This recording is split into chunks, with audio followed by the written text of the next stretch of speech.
Hi everybody, and welcome to our module on thalassemias.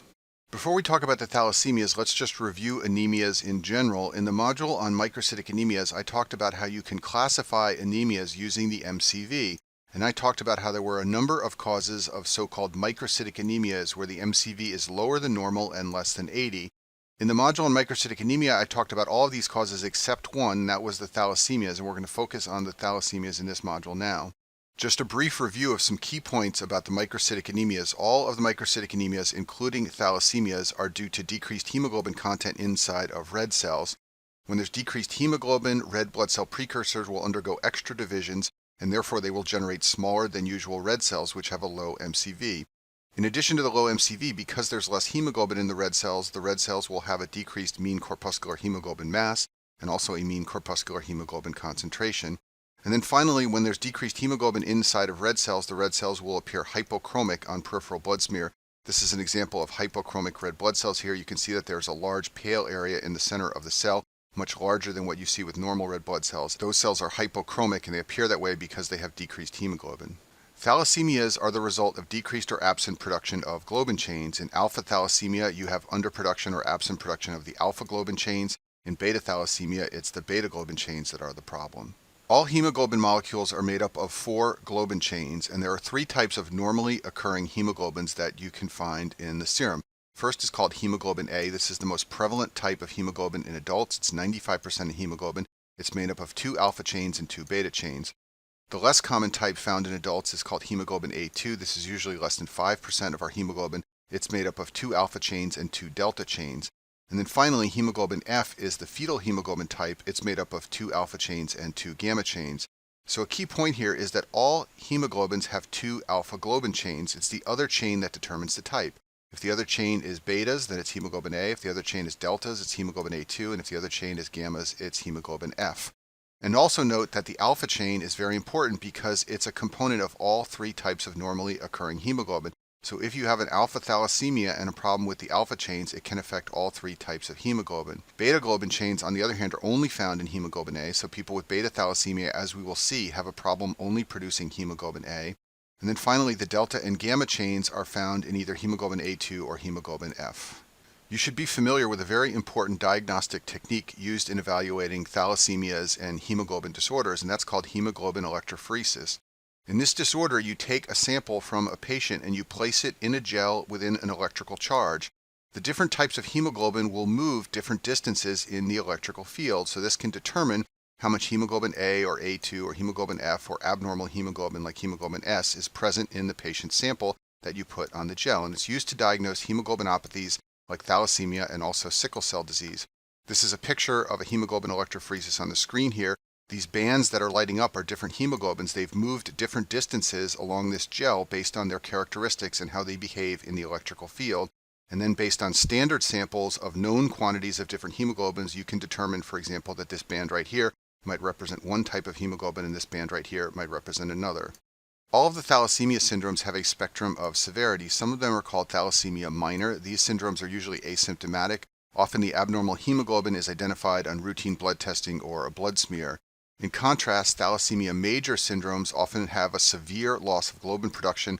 They can sometimes lead to patients who require lifelong transfusions for anemia and sometimes patients who have an early death or sometimes even fetal death with severe thalassemia major syndromes. Let's start our discussion of specific types of thalassemia by talking about alpha thalassemia, which is a problem producing the alpha globin chains. You should know that there are 4 genes that code for alpha chains. 2 genes are found on each copy of chromosome 16. So a normal patient would look something like what I've shown in the top right corner of the screen here, with 2 healthy normal alpha globin genes on each copy of chromosome 16. We sometimes write this as alpha alpha / alpha alpha. Patients who have alpha thalassemia typically have gene deletions, and I've bolded the word gene deletions because this is an important distinction from beta thalassemia, which we'll talk about later, which commonly occurs due to mutations, not deletions. When one of the alpha genes is deleted, there is a decreased production of alpha chains, and this can lead to alpha thalassemia. So since we have 4 different alpha genes, you can imagine that there are 4 different circumstances in which you can be missing one or more of those genes. You can be missing just one of those genes, as I've shown here. You can be missing 2 of them, like I've shown here. You can be missing 3, or you can be missing all 4. And depending on the number that you are missing, this determines the severity of the alpha thalassemia. Patients who are missing just one alpha globin chain have what's called alpha thalassemia minima. These patients have normal red blood cells, they have no symptoms, they simply have the carrier state, and the biggest risk for them is that they can pass this gene on to one of their offspring, and if their offspring inherits another abnormal gene from their partner, then that offspring can have a more serious form of alpha thalassemia. Patients missing two alpha genes have what's known as alpha thalassemia minor. It's also sometimes called alpha thalassemia trait. These patients also have no symptoms. They sometimes have normal red blood cells, but other times they have a mild anemia with slightly decreased levels of the red blood cell indices. There are two variants of alpha thalassemia minor. One is called the cis variant and the other is called the trans variant. In the cis variant, there are two abnormal genes found on one chromosome. In the trans variant, there's one abnormal gene found on each chromosome.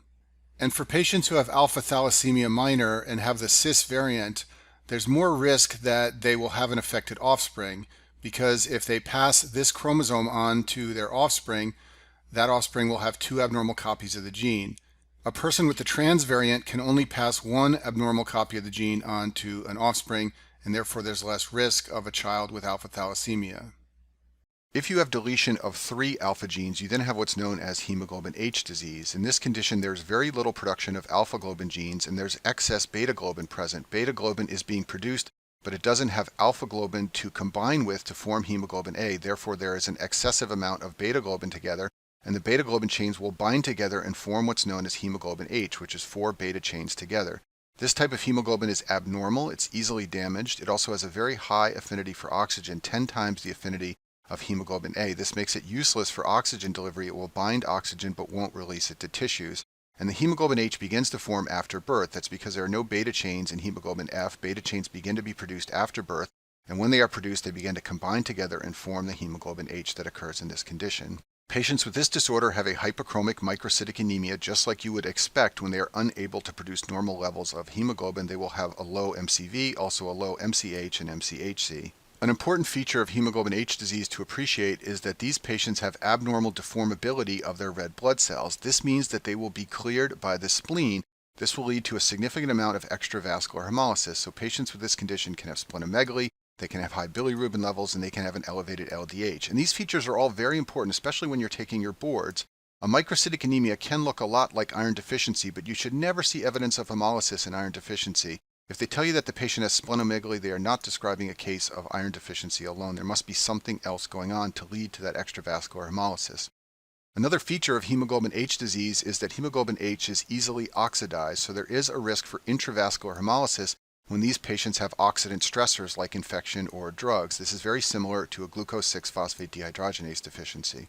Hemoglobin H disease is usually diagnosed with DNA testing. Electrophoresis can be used, but it's somewhat insensitive in this condition. That's because these patients produce some amounts of normal hemoglobins like A and A2. You can see hemoglobin H disease on electrophoresis, but you may not see much. It depends on how severe the condition is. For the purpose of your boards, anytime you see a description of hemoglobin H, you should know that they are talking about this form of alpha thalassemia. Some of the treatments that are used for hemoglobin H disease include splenectomy. If you remove the spleen, you eliminate the extravascular hemolysis, and this can improve the anemia, and then sometimes transfusions.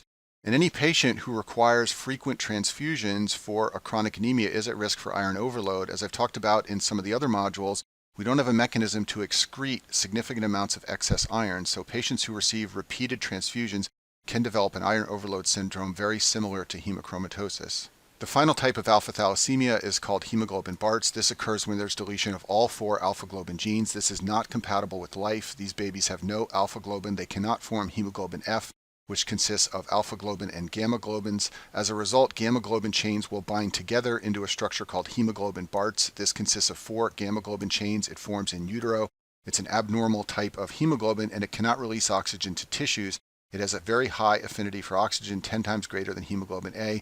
So oxygen will bind but not be delivered to tissues. As a result, a condition will develop in utero called hydrops fetalis. This is a syndrome that occurs when babies have severe anemia. They have massive total body anemia. One of the mechanisms is high output heart failure.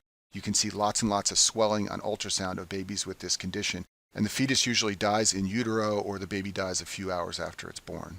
Now let's talk about the beta thalassemias. These are conditions where there's decreased synthesis of beta globin chains. Beta globin chains come from 2 genes, not 4 like the alpha chains, and there's 1 gene on each copy of chromosome 11. Beta thalassemia is caused by mutations in the beta globin genes, not deletions like we saw with alpha thalassemia.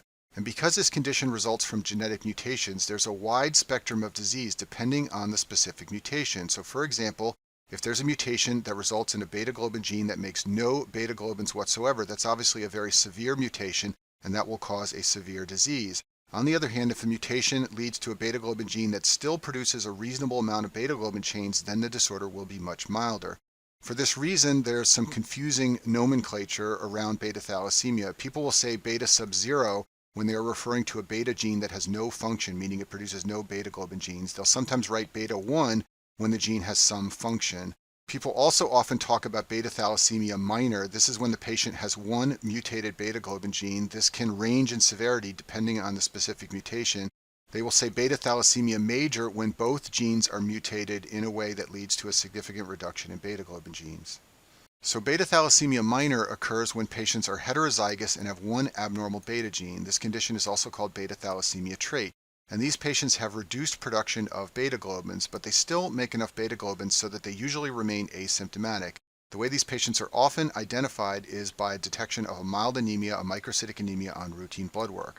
The diagnosis is made by electrophoresis. You will see an increased amount of hemoglobin A2. Recall that hemoglobin A2 has 2 alpha chains and 2 delta chains. Importantly, it has no beta chains, so the amount of this hemoglobin will rise. Normal is less than 5%, and an increased hemoglobin A2 is a hallmark of beta thalassemia minor. That's something you definitely want to remember for your board exams.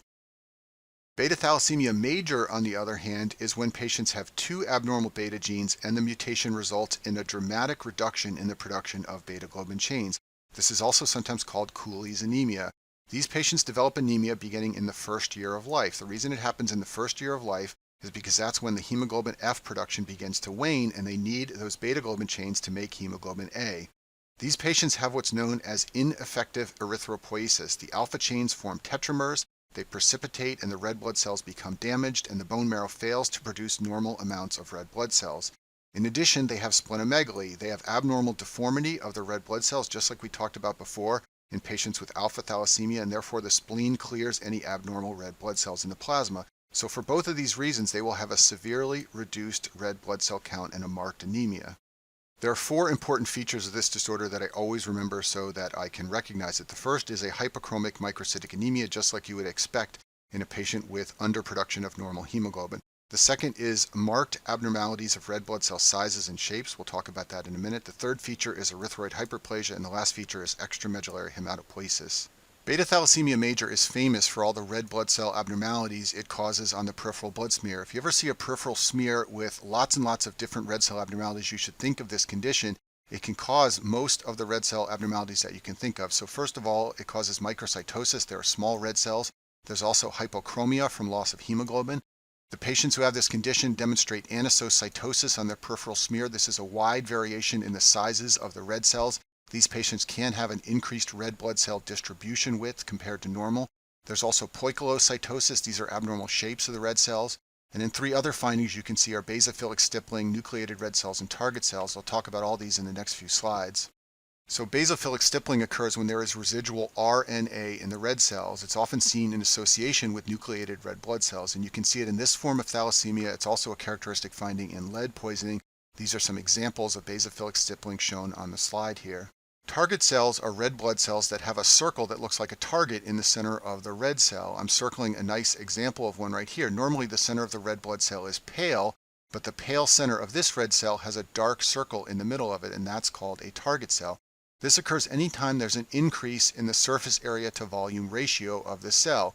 So for example, if there's extra cell membrane, you can get a target appearance. On the other hand, if you shrink the volume, you can then have an increased surface area to volume, and that can also produce target cells. So the reason they occur in beta thalassemia major is because there's decreased cell volume as a result of the abnormal hemoglobin. You can also sometimes see target cells for this reason in iron deficiency. You also classically see target cells when there's increased cell membranes. This occurs in liver disease. There's an increase in cholesterol in the membrane of red cells in liver disease, and that can lead to production of target cells. It's also a classic finding when there's splenic dysfunction or when the spleen has been removed. In this case, the spleen is not removing cells with excess membrane, so they can begin to circulate, and you can see target cells in the peripheral smear. The next characteristic feature of beta thalassemia major is erythroid hyperplasia. These patients have very high EPO levels, but they're not generating the normal response from the marrow. For this reason, there is a massive expansion of the bone marrow, and this is a consequence of severe anemia in beta major disease. For this reason, these patients, if they're left untreated, can develop abnormalities of the skull and facial bones as a result of the bone marrow working so hard to try and produce red cells. One of the findings is called a chipmunk facies. You can Google this and see examples of patients whose faces look like they are chipmunks because of the skull abnormalities. You can also see what's known as a crew cut appearance of the skull on X-ray. This is where the skull has little fine points of bone sticking out of it that look like a crew cut. In addition, children, if they're left untreated, can develop skeletal maturation problems where their bones don't grow normally. They can also have widening of the marrow spaces, and this can lead to osteoporosis. And then the last feature of beta thalassemia major is extramedullary hematopoiesis. This is hematopoiesis outside of the bone marrow. So your liver and spleen can produce red blood cells. They don't normally do this, but if the EPO level gets very high in the setting of a severe anemia, they can begin to produce red blood cells, and this is a consequence of severe anemia in beta major disease. So these patients can have hepatosplenomegaly because of extramedullary hematopoiesis, and this often generates nucleated red blood cells, which you can see in the peripheral smear. Patients with beta thalassemia major can get very sick if they develop an infection with parvovirus B19. This is a virus that infects red blood cell progenitors in the bone marrow, and it can cause what's known as an aplastic crisis, which is a very severe anemia. Patients who have beta thalassemia major are highly dependent on their bone marrow to produce whatever red cells it can. So if the bone marrow is knocked out by a B19 infection, they can become very sick. This also happens in patients with other severe anemias like sickle cell anemia. You can diagnose beta thalassemia major by using electrophoresis. There will be an increase in the hemoglobin forms that don't require beta chains. So you will see decreased or absent hemoglobin A because hemoglobin A requires 2 beta chains. You will see an increase in hemoglobin A2 because hemoglobin A2 has 2 alpha and 2 delta chains. You can also see an increase in hemoglobin F because hemoglobin F has 2 alpha chains and 2 gamma chains. The treatment for this condition is blood transfusions, and just like we talked about before with hemoglobin H disease, these patients are at risk for iron overload from the frequent transfusions. You will sometimes hear the term used beta thalassemia intermedia. This refers to beta thalassemia that is symptomatic but does not require frequent transfusions. These patients have a chronic hemolytic anemia, they have bone marrow expansion, they can have hepatosplenomegaly, sometimes they are short of breath from the anemia and have other symptoms from the anemia, but the anemia is not so severe that they have to be transfused frequently. This is a clinical conundrum because transfusing these patients makes them feel better, but it places them at risk for iron overload. So a careful decision has to be made about how frequently and when to transfuse these patients because unlike beta thalassemia major, they are not dependent on the transfusions to survive. Let me mention malaria. Alpha and beta thalassemia are both protective versus malaria. There is less growth inside the red blood cells of the most severe form of malaria, malaria caused by Plasmodium falciparum. Keep in mind, patients who have thalassemias are just as likely to become infected as anyone else. However, when they do become infected, their syndrome is less severe because they have different types of hemoglobin inside of their red cells. Let me also mention a blood test called the red blood cell distribution width, or the RDW. This test is a measurement of the spectrum of red blood cell sizes. To appreciate this, let's look at the bottom left side of the screen. I've shown a plot of red blood cell size versus the number of cells. And in a normal patient, it's a relatively tight and narrow distribution width. That's because there's a relatively narrow distribution of sizes. In patients who have an iron deficiency anemia, the red blood cell distribution width can become very wide. That's because some of the cells are able to obtain normal amounts of iron and they will have a normal size. Other cells do not have access to iron, so they will be very, very small. This creates an increase in the number of sizes. This test is very useful in differentiating iron deficiency anemia from mild thalassemia. So patients with mild thalassemia do not have significant hemolysis and they may not be very sick. They may present simply with a microcytic anemia. It can look a lot like iron deficiency anemia. However, the red blood cell distribution width will be very wide in iron deficiency anemia. If you have a normal red cell distribution width, this makes iron deficiency very unlikely. The reason the red cell distribution width is not enlarged in mild thalassemia is because thalassemia is a genetic disorder, so all of the red cells are affected equally, and you maintain a relatively normal distribution of sizes. You don't get the wide distribution of sizes seen in iron deficiency anemia. This is only useful for differentiating iron deficiency anemia from mild thalassemia. If you have a major thalassemia, like beta thalassemia major, you can get all sorts of different shapes and sizes, and you can see a wide RDW. Let me leave you with a couple of key points about the thalassemias. So remember that thalassemias are microcytic hypochromic anemias, and anytime you're evaluating this type of anemia, you want to look for clues that there might be lead poisoning or sideroblastic anemia. These things are rare, and especially in a board question, there will usually be specific clues that these may be going on. Next, you want to think about problems with iron. So low iron can lead to iron deficiency or anemia of chronic disease. But if you're not dealing with either of these two things here, then you should suspect a thalassemia. And when this is the case, the hemoglobin electrophoresis can be very helpful. If it shows hemoglobin H or hemoglobin Bart's, then you know they're describing an alpha thalassemia. On the other hand, if it shows increased amounts of the hemoglobins that lack beta chains, like hemoglobin A2 and hemoglobin F, then they are describing a case of beta thalassemia. And that concludes our module on thalassemia.